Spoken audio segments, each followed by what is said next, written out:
मैं उस पर टिप्पणी 7 दिन बाद ही करूंगा। अभी तारीफ सुननी है तो अभी बहुत सारे लोग आएंगे ही वहाँ पे, आप उनसे खूब तालियां बजवाइए और जीत हो गई, फतेह हो गई, रात को नहारी खाओ, बिरयानी खाओ और मजे लो।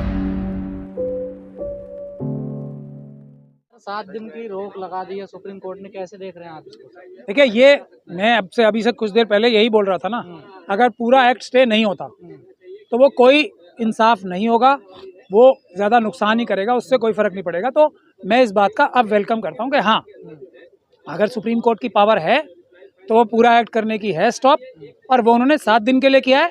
तो अगर हमारे पक्ष जो है कन्विंस कर पाएगा तो वो लंबे समय के लिए भी स्टे होगा या पूरी तरह निरस्त भी हो जाएगा। I welcome this order. तो क्या लगता है अब केंद्र सरकार दबाव में रहेगी, कुछ कर पाएगी क्या? देखिए, दबाव में तो 2018 में 4 सिटिंग सुप्रीम कोर्ट के जजेस ने बताया था कि हम लोग दबाव में हैं, मतलब जजेस दबाव में हैं, और जनता से आह्वान किया था कि आप लोग सड़कों पे आओ, आप लोग हमारी रक्षा करो, क्योंकि आप हमारे भी बॉस हो। देश की जनता इस देश की सबसे बड़ी अदालत है। तो अब जनता सड़कों पे है तो अदालत को भी हौसला है ना कि सबसे बड़ी अदालत जो है इस बारे में अदालतों के साथ खड़ी है, और किसी भी दबाव में जो सुप्रीम कोर्ट की तरफ बढ़ेगा उसके बीच में बड़ी दीवार देश की जनता खड़ी रहेगी। तो इससे पीसफुल प्रोटेस्ट से हमेशा अच्छा ही होता है, क्योंकि हम पीसफुल प्रोटेस्ट इसलिए नहीं कर रहे हैं कि हमारे हक में फैसला है।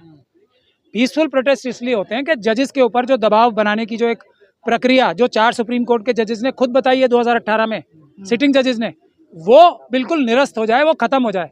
देश की जनता खड़ी है, कोई दबाव सुप्रीम कोर्ट पे नहीं पड़ना चाहिए, इसलिए पीसफुल प्रोटेस्ट होते हैं। मेमो साहब क्या कहना चाहेंगे? 7 दिन का स्टे, कल जिस तरह से 3 पॉइंट पर स्टे करने की बात कही गई थी, तो नॉर्मली देखने में ये आता है अगर किसी केस में एक बार थोड़े 2-4 दिन के लिए, जैसे 1 हफ्ते के लिए, 1 महीने के लिए स्टे होता है तो वो बढ़ता चला जाता है, लंबा चला जाता है। इसमें भी तुषार मेहता जी को ये कहा गया है कि 1 हफ्ते के अंदर अपना रिप्लाई आपको फाइल करना है। किसान तो कानून कैसे का यही देखते हुआ हैं? था। देखिए, मैं तो आपको सीधी सीधी बात बता रहा हूँ, मैं शास्त्री जी हूँ नहीं। 7 दिन तक की राहत है, मैं इसका वेलकम कर रहा हूँ। अब 7 दिन के बाद जो होगा मैं उस पर टिप्पणी तभी करूँगा।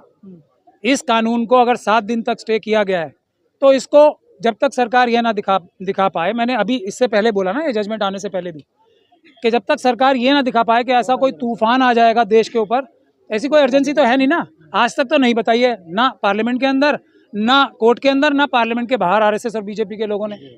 तो ऐसी कोई इमरजेंसी नहीं है, तो सुने इसको, आराम से सुने या जल्दी सुने, उसमें मुझे कोई तकलीफ नहीं। ऐसा नहीं लग रहा है आपको कि जो है बिहार में सरकार बना लेगी बीजेपी इसी एक्ट पर? देखिए, सरकार बना ले या नहीं बना ले, तो मैं आपको फिर वही कह रहा हूँ, सरकार बनाने की सबसे बड़ा तरीका जो है वो चुनाव में वोट चुराने की मशीनें हैं। कोई भी देश की जनता, आप समझ लीजिए इस बात को, हर व्यक्ति इतना प्रताड़ित है, अडानी, अंबानी, यूसुफ लुलू जैसे लोगों को छोड़ के और बीजेपी और आरएसएस के कार्यकर्ताओं को छोड़ के, हर एक आदमी तो भूखा मर रहा है।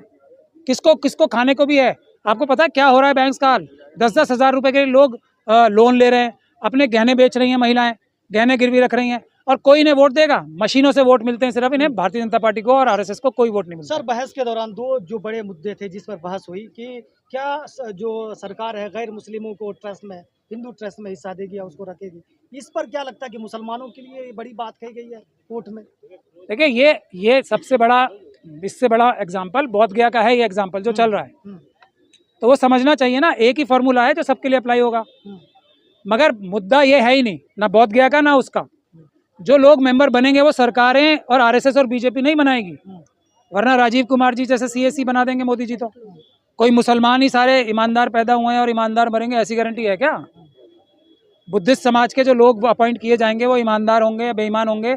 सरकार करेगी तो किस तरफ प्रिजम्पशन जाती है? ईमानदार नहीं होंगे इसी तरफ जाती है ना।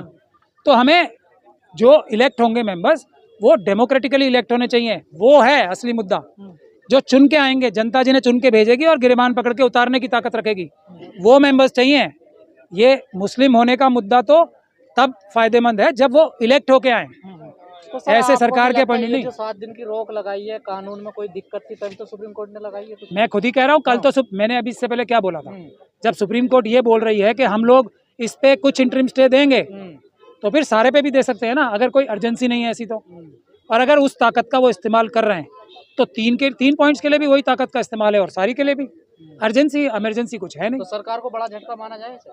अभी नहीं, 7 दिन रुक जाइए, ऐसे कुछ झटके तो बदलाव होगा लगता है आपको? कुछ बदलाव होगा? देखिए, ये शास्त्री जी से पूछो जो हमारे अभी आएंगे सब निकल के, फतेह के झंडे गाड़ने ही है, उनसे पूछो। लेकिन अदालत मैं तो छोटा आदमी हूँ, जो हाथ में आएगा उसकी बात करूंगा। अदालत ने एसजी की बात मान ली सर, आप एसजी सीनियर की बात हैं। मान ली। एसजी नहीं कहा 1 हफ्ते का वक्त दिया जाए, हम जवाब देंगे। मैं तो कल ही कहा था ना, एसजी साहब जो देश के 2 नंबर के सबसे बड़े लॉ ऑफिसर हैं, तो उन्होंने कल भी अपनी पोजीशन, संवैधानिक पोजीशन का इस्तेमाल किया था, पूरी ताकत से किया था, और अदालत ने उनकी बात मानी थी।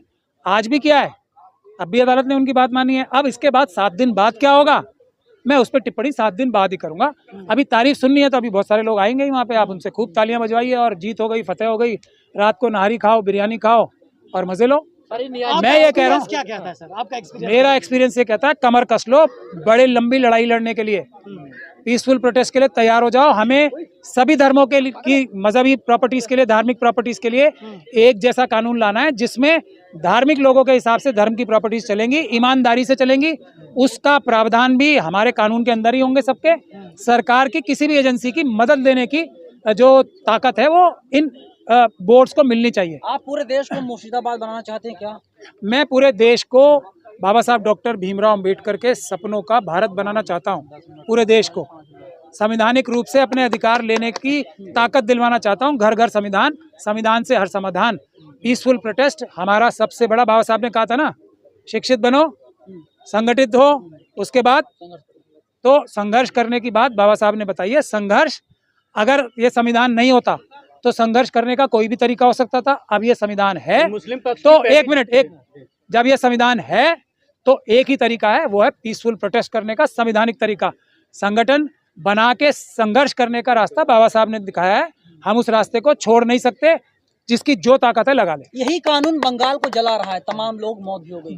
बंगाल हो, चाहे दिल्ली हो, चाहे गुजरात हो, मुजफ्फरनगर हो, भिवंडी हो, वहाँ आरएसएस और बीजेपी के ट्रेंड, बिजनौर हो, संभल हो, जो भी, नागपुर, जहाँ जहाँ हो, आरएसएस और बीजेपी के ट्रेंड कार्डर्स, बजरंग दल, चाहे मणिपुर हो, मेथी लेपुन, आरामबाई तेंगुल, इस तरह के जो कार्डर्स होते हैं वो पीसफुल प्रोटेस्ट के अंदर घुस के या उनके ऊपर हमले करके, चाहे सीएनआरसी के प्रोटेस्ट हो, वो हिंसा करते हैं। कोई भी अम्बेडकरवादी हिंसा कर ही नहीं सकता, क्योंकि हमारी तरफ नंबर है, हमारी तरफ बाबा साहब का संविधान है। जो भी ये काम करता है वो आरएसएस और बीजेपी का एजेंट होता है, उसके अलावा कुछ हो ही नहीं सकता। और आप तो चाहते थे याचिका ना डाले जाए इस मामले में। बिल्कुल, मैं अभी भी कह रहा हूँ हाँ। कि मुझे 7 दिन बाद का इंतजार कर लीजिए ना, मुझे अब भी कोई ज्यादा उम्मीद नहीं है। अभी भी उम्मीद नहीं है, महमूद 7 साहब दिन पहली जीत तो माना जा सकता है। बिल्कुल 7 दिन तक, लेकिन ये 7 दिन आगे भी बढ़ने चाहिए। पहली जीत है, बड़ी जीत है, लेकिन अभी मुझे बता रहे हैं कि एसजी साहब के कहने से हुआ है, तो आप समझ सकते हो कि ये कितनी बड़ी जीत है। अगर देखिए हाथ में आ जाएगा तो मैं सबसे पहला व्यक्ति होऊंगा जो सबकी तारीफ करूंगा। अगर आ गया तब, धोखाधड़ी नहीं। लेकिन यही पॉइंट्स थे जो आप सब लोगों ने सुने भी, लेकिन जो जज साहब ने 3 मुद्दे जो बताए, जिसपे उन्होंने अपना एक प्रकार से माइंड भी दिया और ऑर्डर डिक्टेट करने लगे थे। फिर जो हमारे देश के 2 नंबर के सबसे बड़े लॉ ऑफिसर हैं, सॉलिसिटर जनरल साहब, उन्होंने उसमें जज साहब को कन्विंस किया अपनी पोजीशन का एक तरह से इस्तेमाल करते हुए कि हमें थोड़ा टाइम और दिया जाए, हम जो आज बात नहीं समझा पा रहे हैं वो बाद में समझाएंगे। ये 3 तरह के जो स्टे जज साहब ने कहा है वो देने के लिए अपना माइंड ही दिया, अभी तो कोई स्टे दी नहीं है। पहला ये कि जो मेरी समझ में आया है कि जो वक्फ बाय यूज़र हैं उनको एकदम से ख़त्म नहीं किया जाएगा, पहला ये। दूसरा ये कि मुस्लिम समाज के जो लोग हैं वो वही इसमें मेंबर बनेंगे। और तीसरा ये कि जो डीएम है वो इंक्वायरी पूरी किए बगैर जो प्रिजम्पशन आती है सरकार की, ये ज़मीन हो जाएगी, वो शायद नहीं होंगे। ऐसे 3 पॉइंट मुझे समझ में आए। 5 साल का जो है कि जो मुस्लिम धर्म का पालन कर रहे हैं, उस पर भी बात हुई है, उस पर भी सीजीआई साहब ने सवाल उठाया कि ये कैसे फैसला होगा। लेकिन जो 3 मुद्दे स्टे के बताए थे उसमें ये शामिल नहीं था। लेकिन जो लेकिन देखिए, इसमें अगर पूरी तरीके से स्टे नहीं होगा, अब अदालत ने जो बात की है वो उसे ध्यान से समझने की बात है। जो बड़ा मुद्दा है वो ये है कि क्या अदालत इसको स्टे करना चाहती है या नहीं, या तो नहीं करना चाहती या कर नहीं सकती, अपनी इनेबिलिटी दिखाए। जैसे कह भी रहे थे कि हम आमतौर पे नहीं करते, लेकिन क्योंकि हालात इसमें इतने सीरियस हैं तो हम करना चाहते हैं। तो करना चाहते हैं तो फिर ये सारा करें, सिर्फ 3 मुद्दे क्यों? क्योंकि इन 3 मुद्दों से कोई खास फर्क पड़ने वाला नहीं है। ना इन 3 मुद्दों के अंदर once above always above cover हो रहा है, ना इसमें जो लिमिटेशन का प्रोसेस है वो ख़त्म हो रहा है। मतलब लिमिटेशन एक्ट लगेगा तो 12 साल के बाद तो वैसे ही ख़त्म सब। और 12 साल अदालत में झूठे भी दिखाना कितना मुश्किल काम है, ये हम लोग जो पूरे कानून जमीनी पे स्तर नहीं के लगेगा, ऐसा कुछ है क्या? नहीं, यही तो कल बहस हो रही थी। अगर ऐसा होता है तो इससे नुकसान ही होगा, फ़ायदा कुछ नहीं होगा अगर पूरा कानून नहीं स्टे होता। अब मैं तो लॉजिक देना चाहता हूँ, शायद जो विद्वान लोग अंदर हैं वो हमारी बात सुन के थोड़ा उसको भी कंसिडर करें बहस करने में। इसमें सरकार ने आज तक पूरा स्टे होने में क्या बाधा है सुप्रीम कोर्ट को? क्योंकि वो करना ही चाहते हैं ना स्टे, कुछ हिस्से का करना चाहें, ताकत तो वही इस्तेमाल करनी पड़ेगी जी। अगर उनके पास है तो 2-3 पॉइंट्स के लिए भी उतनी ताकत चाहिए और सारा का भी उतनी ताकत चाहिए। उसके खिलाफ एक आर्गुमेंट हो सकता था कि ऐसा कोई बहुत बड़ा तूफान आ जाएगा अगर ये वक्फ का एक्ट जो है फ़ौरन लागू नहीं होगा। ऐसी कोई बात सरकार ने ना तो पार्लियामेंट में कही है कभी कि इसको इम्प्लीमेंट करने की बहुत ज़्यादा अर्जेंसी है हमें कोई, ना तुषार मेहता साहब ने या दूसरे लोगों ने ऐसी कोई बहस की है कि अगर ये फ़ौरन इम्प्लीमेंट नहीं हुआ तो देश का ये नुकसान हो जाएगा, लॉ एंड ऑर्डर की प्रॉब्लम, कुछ भी ऐसी बात बताई नहीं है किसी। तो इसको स्टे करके जल्दी सुनवाई भी की जा सकती है, जैसे बाबरी मस्जिद की सुनवाई हुई थी ना, 5-5 जज बैठे थे, तो इसकी भी जल्दी सुनवाई करके एक ही तरफ फैसला कर दें, इस तरफ या उस तरफ। लेकिन जो हम लोगों का कहना ये है प्लान ए, और हम बहुत ही सब्र तहम्मुल से बैठे हुए हैं कि ये सारे उलमाए सू और जो हमारे नकीब मिल्लत और सलार मिल्लत और जो भी हैं, ये सब कोशिश कर लें। हम दुआ करते हैं कि ये सक्सेसफुल हो जाएं और पूरा एक्ट स्टे हो जाए आज। लेकिन ये स्टे हो जाए एक्ट या फिर ये एक्ट सरकार रोक दे, मतलब कानून सुप्रीम कोर्ट इसको निरस्ती कर दे, मसले का हल नहीं है वो।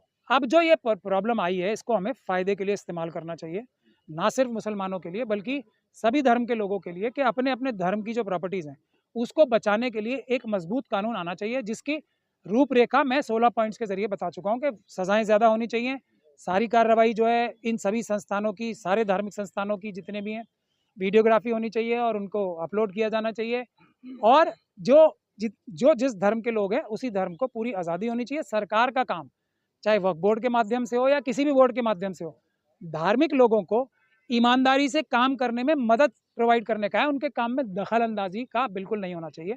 जब तक ये सारे कानून नहीं आ जाते तब तक अच्छा कानून नहीं होगा। जो आज के कानून है वो भी कोई ज़्यादा अच्छे कानून नहीं है, उसमें भी चोरी करने का प्रावधान है। जो नए आ गए उसमें अदानी, अंबानी, यूसुफ लुलू जैसे बेईमान लोगों को डकैती मारने का और मतलब होलसेल लूट करने का मौका मिल जाए। खबरों में बने रहने के लिए फोरम 4 को सब्सक्राइब करें और नोटिफिकेशन पाने के लिए बेल आइकन दबाएं।